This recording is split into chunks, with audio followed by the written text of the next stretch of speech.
their energy to dedicate themselves to this great city. We're grateful for the moisture that we've received lately, and thank Thee for that, and thank Thee for this great country that we live in, this great city, and this great state. We ask that you please watch over and protect the citizens of Kaysville and keep them safe. Keep those who are ill at this time that they might get better. And we pray for these things in the name of Jesus Christ. Amen. Amen. I pledge allegiance to the flag of the United States of America and to the republic for which it stands, one nation, under God, indivisible, with liberty and justice for all. Thank you very much. Okay. Thank you. Okay, so we don't have anyone signed up for public comment. We will move on to conflicts of interest. Mayor, I would like to declare a conflict of interest. For action item, the 5th item on the agenda, I did receive a campaign contribution from Mr. Larson. I haven't met him. I spoke with him on the phone once. I assume that it came because he agrees, with the message that I had in my campaign. So I don't think it will affect my ability to make a good decision on this agenda item. Okay, Nick, what do you think? I don't think that just a mere campaign contribution will need Councilmember Hunt to recuse herself. I think she's fine to vote on that matter. Okay, you okay with that? Okay, thank you for that. All right, we'll move on to our consent items. Do we? Don't really want a motion for him to be mayor pro tem, but I guess I will. The first consent item is item A, appointment of mayor pro temp. The action or the consent would be to appoint Mayor or Councilmember Mike Blackham as mayor pro temp. I'll make a motion that we approve the appointment of Councilmember Blackham as mayor pro tempore. Okay, and the way that it's excuse me. Do we have a second? Yeah, I'll second that. Mayor, can I ask a clarification? So are we not moving the consent agenda? Are you wanting to remove B? Oh, let's just move sorry. the whole consent Yeah. Oh, agenda. so we're moving the whole Just for thing. Okay. I'll make a motion that we move the entire consent agenda, consent items A and B, and approve them. I'll second that. Okay, let's take a vote. Or comments? No? Okay. Councilmember Nate Jackson. I went blank. Sorry about that. I'm just staring at you. Okay, the button works. A clarification on the voting. We are voting to move the consent items, which means that we will approve them Okay, yes. as is. Yeah. Aye. Aye. Aye. Aye. Oh, I don't vote. Aye. Sorry. Newbie. Okay. Old habits die hard. Okay. Yeah. All right. Thank you for that. All right. Let's move on to the action items. Just a second. Okay. Who wants to introduce this? Ryan? Will you be the one talking about this action item? No, A? Mr. Jeff will. Oh, okay. Hi there. Hi. I guess we're looking at approval for a preliminary plat for Mike Larson. It's at 482 East Oak Lane, to R18. If you need to know, it's a corner of Oak. What is it called again? Oak Lane and 50 where it goes down into the Happy Hollow, we used to call it. Swerve right there.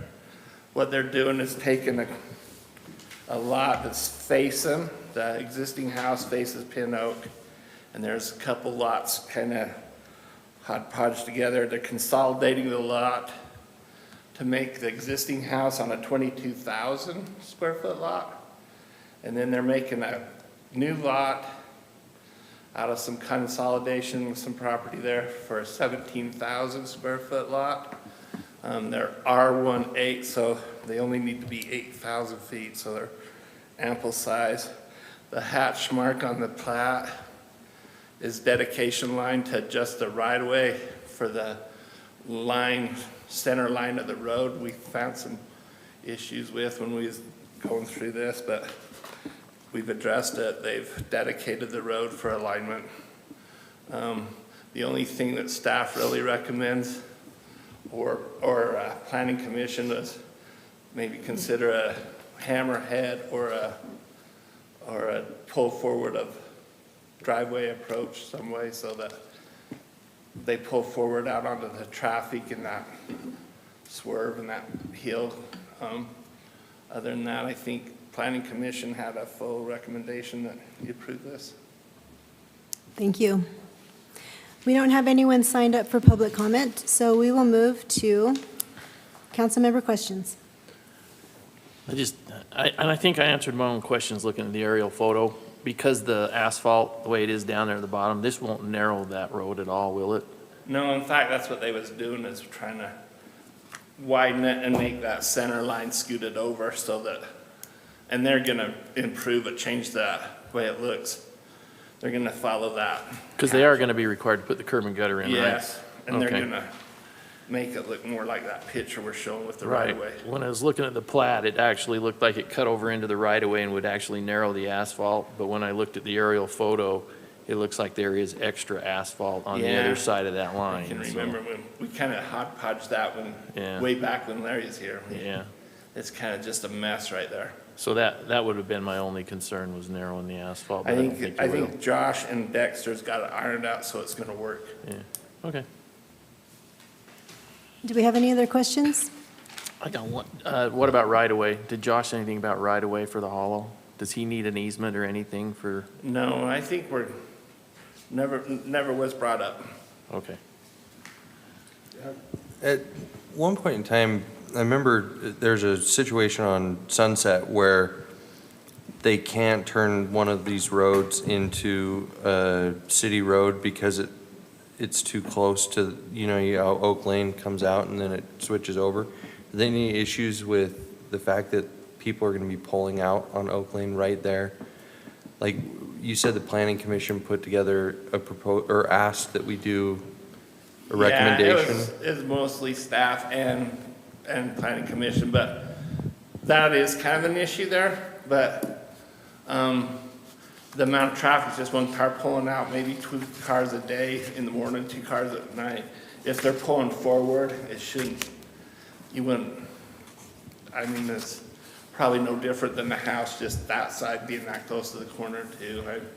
That's why we're recommending the pull forward. So we're recommending in the motion, we'd be recommending that lot number 2 Yes, sir. have And the, what we do is we put a little stop sign on the plat or on the thing, so we'll look for it when they submit building permits, and we'll make sure that the driveways that's what we're doing, is making sure that the plat says that they want to, and we'll make a note on it when we do plans for the construction of the home and look for that. That's what we're asking. That's what we're looking for. makes sense. I have a comment to make. Yes, sir. So that's actually in my neighborhood. My wife and I, we walk down that road constantly to go over to the Right. cemetery. And when I first saw this, I became very concerned because right off the bat, when you're going west on Oak Lane to turn left or right, visually, it's very hard to see cars coming. Cars often speed. And then for pedestrians that cross, they have to worry about both Oak Lane connections to 500 East. Yes, sir. And so, looking at the map, have you designated where the drive would be, the pull-out? We haven't. We don't know what the design of the house is gonna look like. You don't know where they're gonna put the, I don't know if we wanna be that specific on where they do it. It's up to you folks. I think, in my opinion, we really need to be careful with this because it is already quite dangerous right there.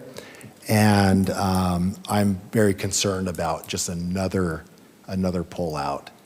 I wonder if more signage or something can take place to slow down the traffic, but I am concerned about that, so. So Dan, would, Councilmember oh, Hunt. sorry. Would the, so with the improvements they're doing on the road there as part of the thing, would that is going to create a sidewalk, correct? I believe so. They're required to do a sidewalk if they put in improvements there, so. Okay. There would be a sidewalk and curb and gutter, and it looked just like a street when they're done. So do you know if they would have to remove any of that like large tree foliage type stuff that's right on the edge? Imagine if they would have to, if they need to put their sidewalk in and their, however it aligns, they'll have to make it work. Okay, because I run right, not for me that I want to fix it, but just because I've seen it from the street view. I think if it pulls the trees back a little, that might help with That might visibility help as with well. Visibility too. I think I Yes, you're remember right. us talking a little bit about that at Planning Commission, but maybe not. I'm ready to make a motion. Okay, great. I'll make a motion that we approve the preliminary plat approval for Larson subdivision located at 482 East Oak Lane and with a pull-forward drive approach on Lot 2, Okay, thank as you. recommended by the Planning Commission. I'll second. All right, we have a motion and a second. Do we have any questions from council? Nope, okay, I'll call for a vote. Councilmember Oaks. Aye. Aye. Aye. Aye. Nay. Okay, it passes 4 to 1. Okay, let's move on to work items. Number 8, discussion about a fiber project with Fruit Heights. Mayor, if I can kick this off, and we'll get, Ryan will do the lion's share of the heavy lifting here, but the general gist of this item is that we have received not only ARPA funds to our city, but we also put in for a grant through if many of you have heard about the $50 million the legislature set aside for ARPA funding for other projects. And we used our ARPA money and the work we're going to do in the city to parlay that into $1 million grant that we got through that ARPA funding with the legislature, which is very exciting. One of the things that we're trying to do here in this particular item is to recognize that we want to put some fiber into Fruit Heights. And doing so would give us some redundancy that we're very much hoping for, as well as connecting a water tank on the east side of our city.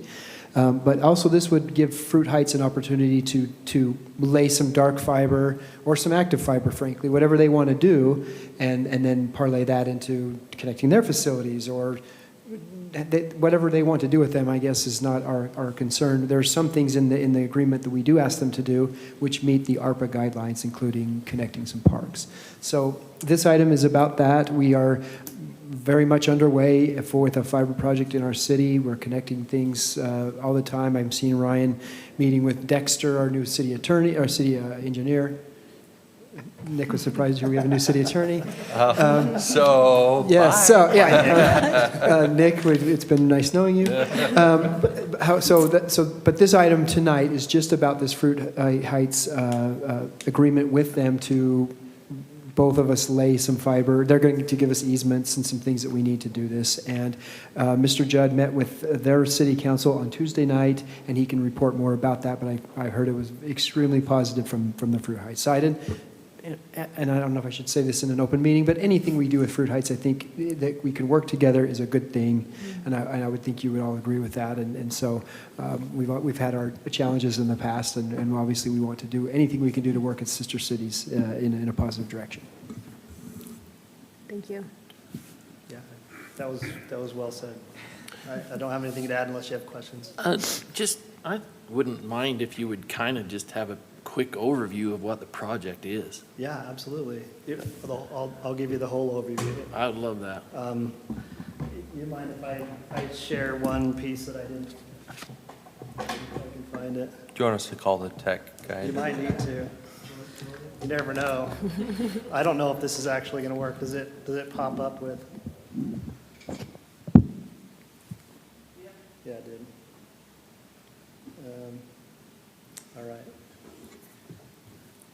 That's So- really cool that you can change that. The only problem is, I think you're the only human on earth that could do that, what you just did there. Because if anyone asked me to do it, I'd be on. Control F8. Okay, so like Shane said, there's actually two ARPA funded projects here. The first initial project, we received $3.5 million or something like that, and as staff, Shane asked us to put together a plan, and we met as staff to kind of determine how those funds were going to be spent. And the proposal that I made was here, and basically what it was that we would connect all of our critical infrastructure, that being water tanks, pump stations, parks, AMI, meter reading locations, and then other facilities like the sewer district and whatever else that was deemed critical. And so that we had put together kind of a price plan, and that price was estimated to be $2.4 million. We went out to, as staff, we allocated $1.5 million, and then we went out to bid to see what we could get. We broke down this project. So basically, this project we're talking about is everything in yellow on this map. Everything in yellow is just attachments to the existing fiber. So existing fibers in blue, yeah. And so we went to bid for that. That came back really well. The next to lowest bid, the second lowest bid was 2.4, which was our estimate. And then Connext brought a bid that was $1.4 million. So $1 million less than the next highest bid. And their argument for why they did that was because if they can do this project in conjunction with installation for fiber to the home, then they would save an enormous amount of money doing it coincident with their project. So that's how this is happening right now. We just finished installing a leg to the sewer district, so this leg right here. And as a part of that project, they're going to be installing fiber to that's Sunset Equestrian Estates area. So they're working on that right now. So as they move through the city, they'll install fiber. Well, the second grant became available, the $50 million from the state of Utah. And when we became aware of that, we decided that we were going to go in for that. And part of the criteria for that grant was that we had to participate with somebody else. Somebody else had to be a part of the grant, not just us. So we looked to the sewer district and to Fruit Heights, and I met with them and kind of proposed kind of a rough idea of what we could do for them, and in conjunction with, how it would benefit our city. And so what you see in red is the secondary grant, the $50 million from the state government, which we won $1.1 million on that. So that $1.1 million pays for this East Davis corridor, or the West Davis corridor section there, north and south. And let me see if I can make this fit the page. There you go. And then it pays for this Mutton Hollow connection, and that was important because right there, the corner of Mutton Hollow and Main is going to be a new street light that we want to make sure we have connected in the future. And then there's this ring section that is on the east side, which goes down Mountain Road and then eventually ties into Laurelwood. So that would pick up the Green Road tank that is future.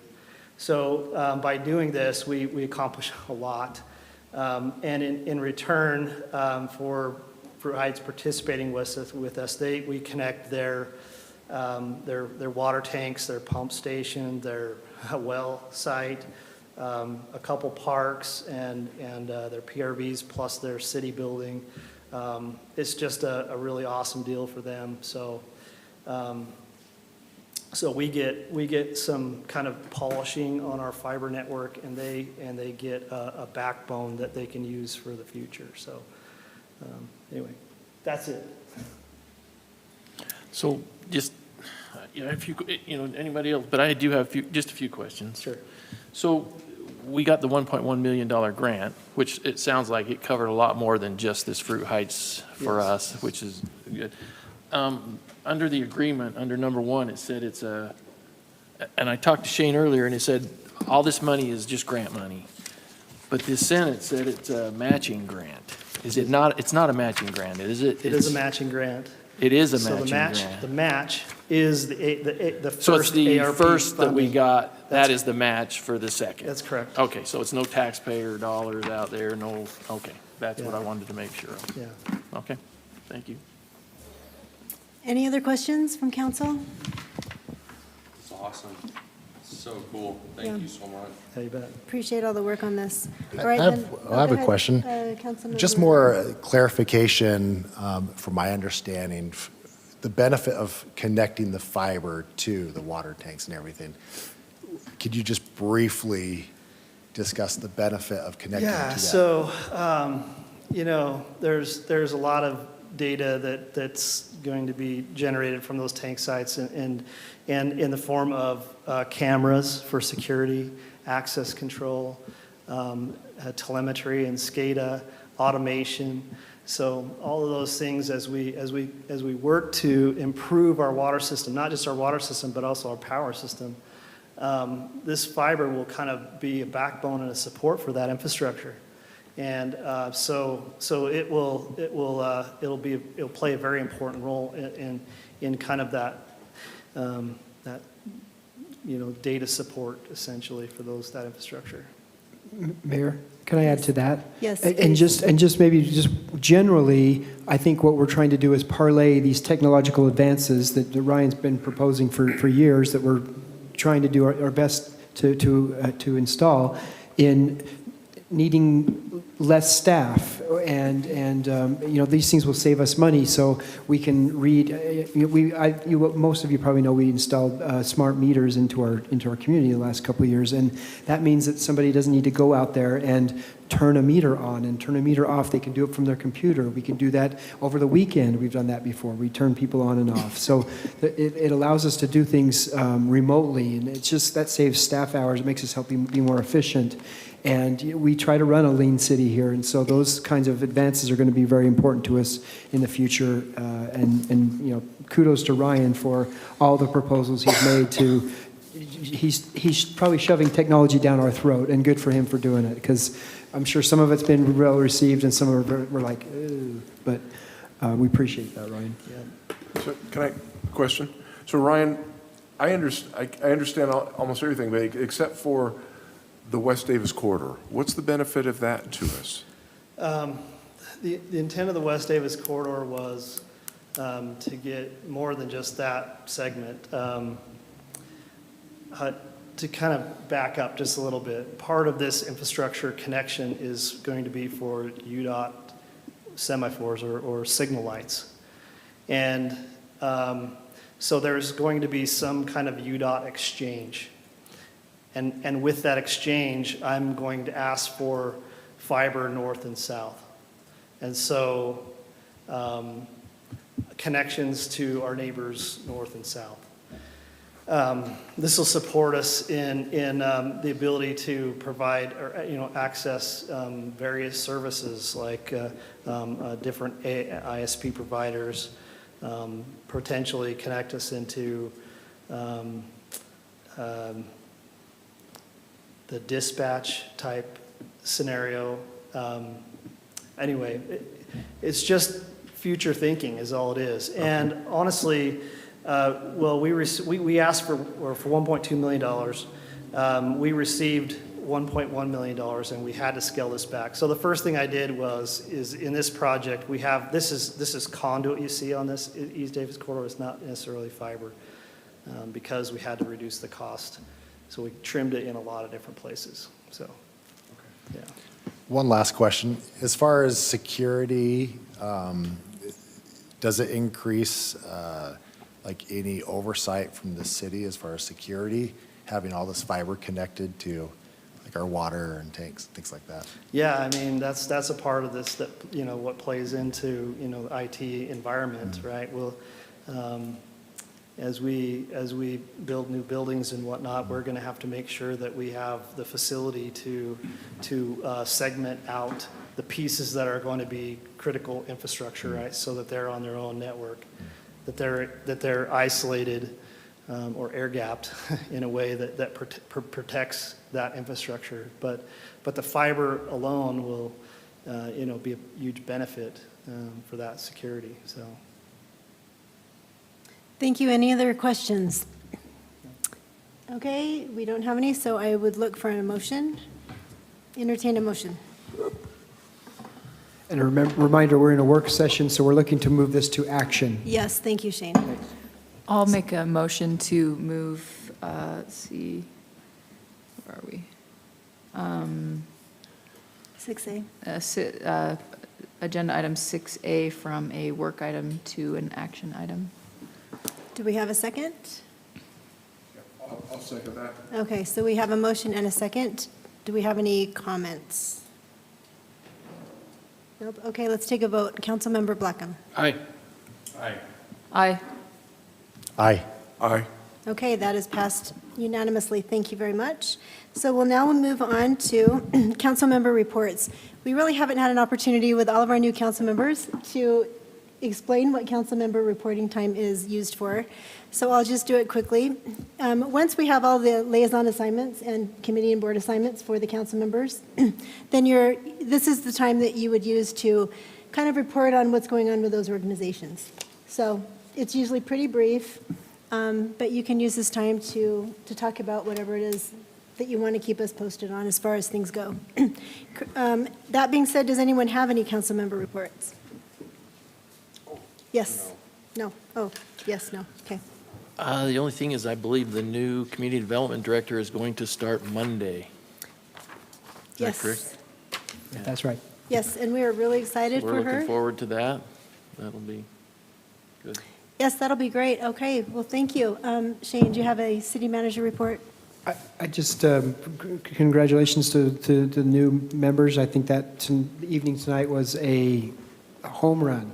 And so thank you for all that, Anne Marie did, and I had zero to do with it. And thank you for all of you and your words, and for Councilmember Adams for emceeing. I had Cameron Deal, who is the executive director of the Utah League of Cities and Towns, was here, and he came up and said, I've gone to a dozen of these, and this one was incredible. So, well done. Thank you. I think this also was a perfect meeting for your first time, too. I do, too. 20 I minutes appreciate or whatever that. we're at. I think that was Yes. also well done. So, thank you for your service. Thank you for that, Shane. I appreciate it. I was just going to mention that there are 3 openings on the Parks and Rec Board. The due date for that, for your applications to be a part of that, is January 19th at 5 p.m. So please, if anyone's listening and wants to apply to serve on Parks and Rec, we would love to have your applications and love to see more people get involved. As most of us mentioned, I think we're excited for that community involvement. I appreciate everyone's patience with us in this first meeting, and I would look for a motion to adjourn. So moved. All in favor? second. Thank you. All in favor? Aye. Aye, thank you.